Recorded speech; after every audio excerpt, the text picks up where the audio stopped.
Hello बच्चों, good evening. This is S Pammi and I welcome to all of you on behalf of the Roots Academy. So हमने अपने last video में अभी तक क्या क्या पढ़ा था, इसको एक बार रिकैप करते हैं, जिसमें कि हमने अध्ययन किया था इंग्लिश की आइडेंटिटी के बारे में, इंग्लिश के सेगमेंट के बारे में, जिसमें कि हमने देखा था कि इंग्लिश के दो सेगमेंट हैं, पहला लिटरेचर है और दूसरा लैंग्वेज है। उसके बाद हमने देखा था कि जो लैंग्वेज है उसके तीन सेगमेंट हैं, जिसमें कि जो पहला था सिंटैक्स था, जो कि वाक्यों का अध्ययन करता है। उसके बाद हमने मॉर्फोलॉजी के बारे में देखा, जो कि वर्डों का अध्ययन करता है, और फिर फोनोलॉजी, जो कि हमें प्रोनाउंसिएशन के बारे में बताता है या साउंड के बारे में बताता है। ठीक है, इसके साथ ही हमने ये भी देखा था कि जो सेंटेंस हैं उनके कितने टाइप होते हैं, यानी कि टाइप ऑफ सेंटेंस के बारे में पढ़ा था, जिसमें हमने डिस्कस किया था about assertive sentence, interrogative sentence, imperative sentence, exclamatory sentence and objective sentence. आज जो हम डिस्कस करने जा रहे हैं उस सेंटेंस के पार्ट के बारे में डिस्कस करने जा रहे हैं, यानी कि सेंटेंस, जो कोई भी सेंटेंस होता है इंग्लिश में, उसके कितने पार्ट होते हैं। बेसिकली उसके दो पार्ट होते हैं, जिसमें कि पहले पार्ट को हम बोलते हैं सब्जेक्ट और दूसरे पार्ट को बोलते हैं प्रेडिकेट। तो ये सब्जेक्ट और प्रेडिकेट होता क्या है, इसके बारे में हम पहले जान लेते हैं। जो सब्जेक्ट होता है ना, ये सेंटेंस का वो भाग होता है जो कि सेंटेंस को लीड करता है। ठीक है, या हम कह सकते हैं कि it's a part of a sentence which names the person और thing about we are talking. ठीक है, एंड जो प्रेडिकेट होता है, प्रेडिकेट क्या होता है, प्रेडिकेट जो होता है उस सब्जेक्ट के बारे में बताता है। ठीक है, यानी कि predicate is a part of sentence which tells about the subject. यहाँ पर ठीक है, अब हम क्या करते हैं कि यहाँ पे हमने एक सेंटेंस लिखा हुआ है, जिसके माध्यम से हम ये समझेंगे कि इसमें सब्जेक्ट क्या है और प्रेडिकेट क्या है। तब इसके बाद प्रेडिकेट के कितने पार्ट हो सकते हैं, ये भी हम जानने की यहाँ पे कोशिश करेंगे इस सेंटेंस के माध्यम से। तो हम यहाँ पे देखें क्या सेंटेंस क्या है, David ate chicken curry at El Chico. जो डेविड है ये क्या है, यहाँ पे सब्जेक्ट है, क्योंकि ये डेविड क्या कर रहा है, डेविड ने चिकन करी खाया, कहां पे खाया, एल चिको में। ठीक है, तो डेविड क्या है, हमारा बेसिकली नाउन है। ठीक है, डेविड नाउन है। और इसके बाद जो ये हम देखें, डेविड जो हो गया नाउन है, और ये क्या है, इस किस चीज का रोल अदा कर रहा है, सब्जेक्ट का। ठीक है, ate chicken curry, ate chicken curry at El Chico, ये जो है हमारा प्रेडिकेट होगा। ये क्या होगा, हमारा प्रेडिकेट होगा। क्यों, क्योंकि ये हमें बताया जा रहा है सब्जेक्ट एक्शन के बारे में। ये जो पार्ट है सेंटेंस का, जो ये पार्ट है ate chicken curry at El Chico, ये बता रहा है सब्जेक्ट एक्शन के बारे में। ठीक है, और ये जो है डेविड जो हमारा सब्जेक्ट है, ये सब्जेक्ट इसलिए क्योंकि ये बता रहा है कि सेंटेंस में क्या हो रहा है, क्या एक्शन लिया जा रहा है। ठीक है, तो ये तो बात होगी सब्जेक्ट की और प्रेडिकेट की। अब अगर हम देखें ate the chicken curry at एच को, तो प्रेडिकेट बेसिकली होता है क्या, प्रेडिकेट में, प्रेडिकेट के भी दो पार्ट होते हैं। इसमें क्या होता है, वर्ब होता है। एक तो प्रेडिकेट में क्या होता है, वर्ब होता है। ठीक है, और दूसरे जो होते हैं फ्रेज होते हैं। ठीक है, ये जो है ना, एट जो हो गया अब तक वर्ब हो गया, और chicken curry at El Chico, ये क्या हो गया, फ्रेज हो गया। बेसिकली फ्रेज होते क्या है, ये हम जान लेते हैं। फ्रेज जो होता है ना, ये ग्रुप ऑफ वर्ड्स होते हैं जिनका कि कोई सेंस तो निकलता है बट कंप्लीट सेंस नहीं निकलता है। जबकि सेंटेंस क्या होते थे, सेंटेंस में ग्रुप ऑफ वर्ड होते थे, लेकिन वो एक कंप्लीट सेंस बनाते थे। लेकिन जो फ्रेज होते हैं उनका कंप्लीट सेंस नहीं निकलता है। ठीक है, अब हम आपको एक दूसरा सेंटेंस लेते हैं, उसमें हम बात करते हैं कि फ्रेज और क्लॉज क्या होता है। क्लॉज भी जो होता है वो भी एक ग्रुप ऑफ वर्ड ही होता है। ठीक है, लेकिन उसमें भी वो भी क्या होता है, जो क्लॉज होते हैं कभी कभी मतलब कंप्लीट सेंस बनाते हैं, कभी कंप्लीट सेंस नहीं भी बनाते हैं। तो ये हम इस एग्जांपल की मदद से पहले समझते हैं कि क्लॉज क्या होता है। ठीक है, हमने पहले पार्ट में देखा कि सब्जेक्ट क्या है, प्रेडिकेट क्या है, ये देख लिया। अब हम उसके बाद हमने प्रेडिकेट के देखे कि प्रेडिकेट के दो पार्ट हैं, एक जो होता है वर्ब होता है और प्लस फ्रेज होता है प्रेडिकेट में। और अब हम यहाँ पे देखने जा रहे हैं कि सेंटेंस में जो होता है फ्रेज क्या होता है, क्लॉज क्या होता है। क्योंकि क्या होता है ना, जो सेंटेंस होते हैं, बड़े बड़े सेंटेंस और लेंदी जो सेंटेंस होते हैं, उसके अंदर कई क्लॉज होते हैं ठीक है। और तो अब हम इसको क्या कर रहे हैं, यहाँ पे एक सेंटेंस हम आपके सामने लिख रहे हैं, इसके माध्यम से समझने की कोशिश करेंगे। तो पहले हम सेंटेंस क्या यहाँ पे लिखते हैं,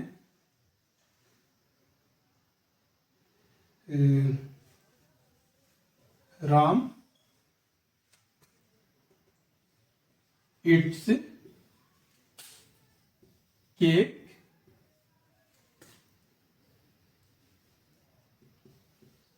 which is made of chocolate। ठीक है, यहां पे क्या है कि Ram it's cake which is made of chocolate. तो इसमें क्या होगा, जो ये है ना which is made of chocolate, ये क्या होगा, हमारा क्लोज होगा। क्लोज बेसिकली होते क्या है, क्लोज सेंटेंस के वो पार्ट होते हैं जो कि सब्जेक्ट और प्रेडिकेट दोनों को अपने साथ कैरी करते हैं। तो बेसिकली जो क्लोज होते हैं ना, उसमें एक प्रेडिकेट होगा, एक सब्जेक्ट होगा, जो क्लोज होते हैं। पहली चीज हो गई, जो क्लोज होते हैं वो सेंटेंस के एक पार्ट होते हैं, यानी कि क्लोज को हिंदी में हम उपवाक्य बोलते हैं। ठीक है, क्लोज को हिंदी में क्या बोलते हैं, उपवाक्य। ठीक है, तो इसमें एक प्रेडिकेट होगा, पहले एक सब्जेक्ट होगा और प्लस एक प्रेडिकेट होगा। तो इसमें जो है विच जो है, इसका क्या होगा कि राम केक खाता है जो कि चॉकलेट का बना हुआ है, या चॉकलेट का बना हुआ हो। तो इसमें जो विच है ये सब्जेक्ट का रोल अदा कर रहा है। ठीक है, और इज मेड ऑफ चॉकलेट, इस ये प्रेडिकेट हो गए। ठीक है, तो हमने ये देखा कि सब्जेक्ट क्या है, प्रेडिकेट क्या है, फ्रेज क्या है, क्लोज क्या है। हाँ, हमने एक चीज ये भी बोला था कि जो क्लोज होते हैं कभी कंप्लीट सेंस बनाते हैं, कभी कंप्लीट सेंस नहीं बनाते हैं। तो वो किस पे डिपेंड करता है कि जो क्लोज आ रहा है सेंटेंस में वो कौन सा क्लोज है, मतलब कि प्रिंसिपल क्लोज है या सबऑर्डिनेट क्लोज है। प्रिंसिपल क्लोज को कुछ लोग इंडिपेंडेंट क्लोज भी बोलते हैं, और जो डिपेंडेंट क्लोज होता है उसको सबऑर्डिनेट क्लोज बोलते हैं। तो ये हम क्या करते हैं, यहाँ पे टेबल बना रहे हैं, उसके माध्यम से हम समझेंगे कि फ्रेज, क्लोज और सेंटेंस, इन तीनों में डिफरेंस क्या होता है। ठीक है, हाँ, जब हम सब्जेक्ट और प्रेडिकेट की बात कर रहे थे ना, तो क्या होता है कि मेजरली किसी भी सेंटेंस में जो सब्जेक्ट आते हैं ना वो पहले आते हैं। ठीक है, और जो प्रेडिकेट आते हैं वो बाद में होते हैं। लेकिन कुछ सेंटेंस होते हैं जिसमें कि सब्जेक्ट आते ही नहीं है, जैसे इंपरेटिव सेंटेंस के जितने भी सेंटेंसेस बनेंगे ना, उसमें मेजरली होता है क्या कि सब्जेक्ट नहीं आते हैं। उसमें सब्जेक्ट होते हैं ना कि वो साइलेंटली होते हैं। जैसे अगर हमने यहाँ पे लिख दिया कि bring a glass of water, एक गिलास पानी लाओ, तो इससे वैसे देखो सब्जेक्ट नहीं है, ये भी वर्ब है, ब्रिंग ग्लास ऑफ वाटर। और ये जो हो गया प्रेडिकेट हो गया ग्लास, ये पूरा लाइन क्या है, सिर्फ प्रेडिकेट है, ब्रिंग ग्लास ऑफ वाटर। ये जिसमें कि ये ब्रिंग जो है आपका वर्ब है, और ग्लास ऑफ वाटर जो है ये फ्रेज है। इसमें सब्जेक्ट नहीं है, लेकिन सब्जेक्ट क्या है, इसमें सब्जेक्ट साइलेंट है, क्योंकि बोला जा रहा है ब्रिंग ग्लास ऑफ वाटर, मतलब वो आपको बोल रहा है कि एक गिलास पानी लाइए। ठीक है, तो बात होगी सब्जेक्ट की, प्रेडिकेट की, फ्रेज की, क्लोज की। अब हम क्या कर रहे हैं कि यहाँ पे टेबल बना रहे हैं, टेबल के माध्यम से समझ लेते हैं कि फ्रेज, क्लोज और सेंटेंस, इन तीनों में डिफरेंस क्या होता है। ठीक है, तो पहले हम लिखते हैं यहाँ पे क्या, फ्रेज। फ्रेज को हिंदी में क्या बोला जाता है, वाक्यांश। फ्रेज को हिंदी में बोलते हैं वाक्यांश। दूसरा होता है क्लोज, क्लोज को हिंदी बोलते हैं उपवाक्य। ठीक है, क्लोज को हिंदी में बोलते हैं उपवाक्य। और तीसरा हो गया अपना सेंटेंस, सेंटेंस को बोलते हैं वाक्य।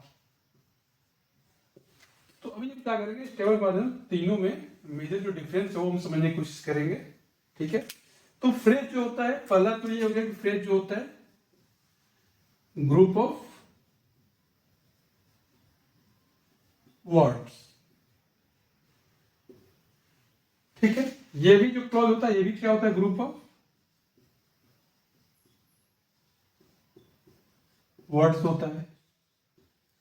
सेंटेंस क्या होता है, ये भी ग्रुप ऑफ वर्ड्स होता है।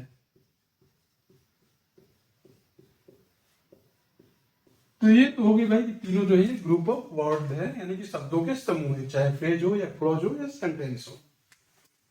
दूसरा जो है क्या है, जो फ्रेज होता है इसमें हम सब्जेक्ट प्लस वर्ब का कॉम्बिनेशन जो है नहीं होता है।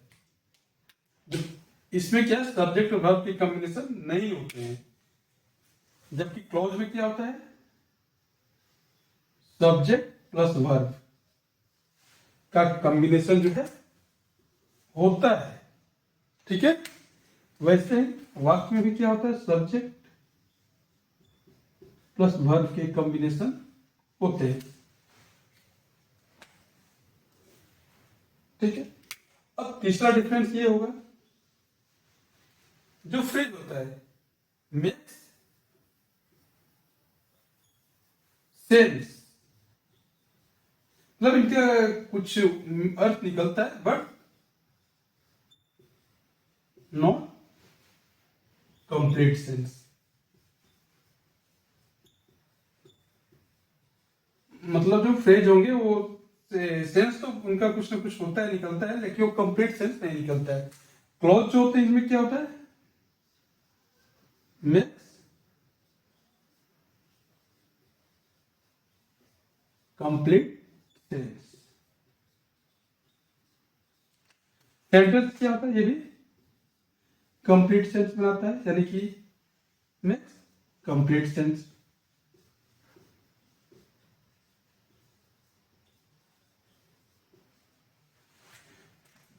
ठीक है, अब देखो, अब आप हमसे ये बोलोगे कि क्लॉज में भी सर आपने बोला है कि ये कंप्लीट सेंस बनाता है, सेंटेंस में भी बोला है आपने कंप्लीट सेंस बनाता है, तो यहाँ पे एक कंडीशन आ जाता है, क्योंकि जो वाक्य होते हैं ना, ये बेसिकली टू टाइप्स होते हैं। एक इंडिपेंडेंट क्लॉज बोलते हैं, दूसरा डिपेंडेंट क्लॉज बोलते हैं। तो जब इंडिपेंडेंट क्लॉज होगा तो वो क्या होता है, कंप्लीट सेंस उसका निकलता है, और जो डिपेंडेंट क्लॉज होता है उसका कंप्लीट सेंस नहीं निकलता है। इसको हम एक छोटे से यहाँ पे एग्जाम्पल लिख रहे हैं और उसी के माध्यम से आपको बता देते हैं। जैसे मैंने पहले लिखा था ना, यहाँ पे लिखे हैं, लिली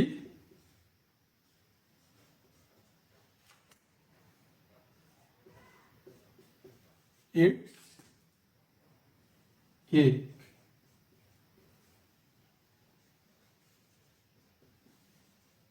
which is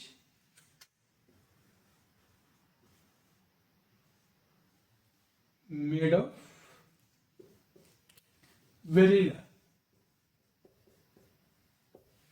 ठीक, लिली जो केक खाती है जो कि वनीला का बना हुआ है। तो अगर हम केवल इस हिस्से का रखें, which is made of vanilla, जो कि वनीला का बना हुआ है, इसका अर्थ ये हुआ ना कि which is made of vanilla. और क्लॉज में होता क्या था कि सब्जेक्ट होता था, वर्ब होता था। तो ये जो है अपने यहाँ पे सब्जेक्ट का रोल अदा कर ही रहा है, जो विच है, जो विच है यहाँ पे सब्जेक्ट का रोल अदा कर रहा है ना। और ये जो हो गया इज मेड ऑफ, ये आपका वर्ब का रोल अदा कर दिया। तो ये पक्का ही क्लॉज है। लेकिन क्या है यहाँ पे, ये डिपेंडेंट क्लॉज है, क्योंकि इसका कंप्लीट सेंस नहीं निकल रहा है। तो ये हो गया आपका डिपेंडेंट क्लॉज।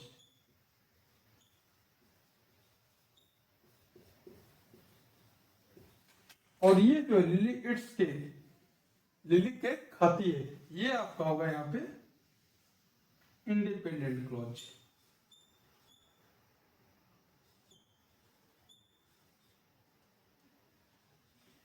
इंडिपेंडेंट क्लॉज जिसे कि प्रिंसिपल क्लॉज बोलते हैं, और डिपेंडेंट क्लॉज को सबऑर्डिनेट क्लॉज भी बोला जाता है। तो अभी जो हमने आज क्लास में देखा कि सब्जेक्ट क्या होते हैं, प्रेडिकेट क्या होते हैं, और फ्रेज क्या होते हैं, क्लॉज क्या होते हैं, सेंटेंस क्या होते हैं। ये आज एक बेसिक आइडिया देने का मेरा सेंस ये था कि जब हम एडवांस ग्रामर की तरफ बढ़ेंगे या जैसे जैसे आगे बढ़ेंगे तो हमें मैं कहीं यूज करूंगा कि ये फ्रेज है, ये सेंटेंस है, इस फ्रेज को इस सेंटेंस के साथ जोड़ना है। या जब कंजक्शन के बारे में आपको बताएंगे तो वहां पे क्या होता है, कंजक्शन का मेन काम ही होता है दो क्लॉजों को जोड़ना या फ्रेज क्लॉज को जोड़ना, सेंटेंस क्लॉज को जोड़ना, ठीक है।